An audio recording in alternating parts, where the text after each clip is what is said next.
السلام علیکم دوستو، آپ دیکھ رہے ہیں انفو ایٹ جواد۔ فارس اور روم کی دونوں سلطنتوں میں جنگ چھڑی ہوئی تھی، اور چونکہ اہل فارس مجوسی تھے اسی لیے عرب کے مشرکین ان کا غلبہ پسند کرتے تھے، اور رومی چونکہ اہل کتاب تھے اس لیے مسلمانوں کو ان کا فتح یاب ہونا اچھا لگتا تھا۔ خسرو پرویز بادشاہ فارس اور کیسر روم دونوں بادشاہوں کی فوجیں سرزمین شام کے قریب مارکہ آرا ہوئیں، اور گھمسان کی جنگ کے بعد اہل فارس غالب ہوئے۔ مسلمانوں کو یہ خبر بڑی گناہ گزری، اور کفار مکہ اس خبر سے مسرور ہو کر مسلمانوں سے کہنے لگے کہ تم بھی اہل کتاب اور رومی نصارہ بھی اہل کتاب اور اہل فارس بھی آتش پرست اور ہم بھی بت پرست، ہمارے بھائی تمہارے بھائیوں پر غالب ہو گئے، اگر ہماری تمہاری جنگ ہوئی تو اسی طرح ہم بھی تم پر غالب ہوں گے۔ اس موقع پر قرآن مجید کی یہ آیتیں نازل ہوئی جن میں غیب کی خبر دی گئی ہے۔ ترجمہ: رومی مغلوب ہوئے پاس کی زمین میں اور اپنی مغلوبی کے بعد ان قریب غالب ہوں گے چند برس میں۔ سورہ الروم آیت نمبر 1-4۔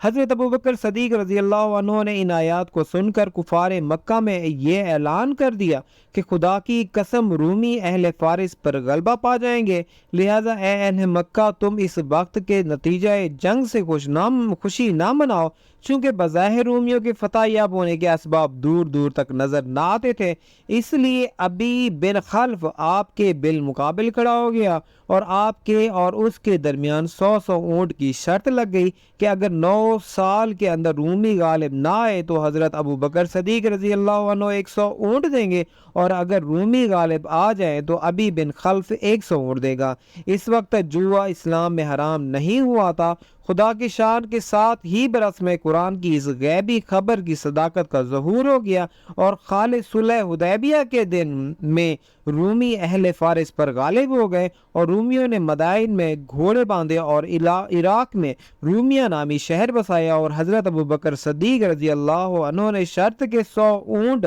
ابی بن خلف کی اولاد سے وصول کر لیے، کیونکہ وہ اس درمیان میں مر چکا تھا۔ حضور سید عالم صلی اللہ علیہ وآلہ وسلم نے حضرت ابوبکر صدیق رضی اللہ عنہ کو حکم دیا کہ شرط کے اونٹوں کو جو انہوں نے ابی بن خلف کی اولاد سے وصول کیے ہیں سب صدقہ کر دیں اور اپنی ذات پر کچھ بھی صرف نہ کریں۔ فارس روم کی جنگ میں رومی اس درجہ شکست کھا چکے تھے کہ ان کی عسکری طاقت ہی فنا ہو گئی تھی، اور بظاہر ان کے فتح یاب ہونے کا کوئی امکان ہی نہیں تھا، مگر ساتھ ہی برس میں رومیوں کو ایسی فتح حاصل ہو گئی کہ کوئی اس کو سوچ بھی نہیں سکتا تھا۔ رسول اللہ صلی اللہ علیہ وآلہ وسلم کی یہ غیبی خبر آپ کی صحت نبوت اور قرآن کریم کے کلام الہی ہونے کی روشن دلیل ہے۔ دوستو، امید کرتا ہوں یہ ویڈیو آپ کو پسند آئی ہوگی۔ مزید ایسی انفارمیٹیو ویڈیوز کے لیے جڑے رہیے انفو ایٹ جواد کے ساتھ۔ شکریہ۔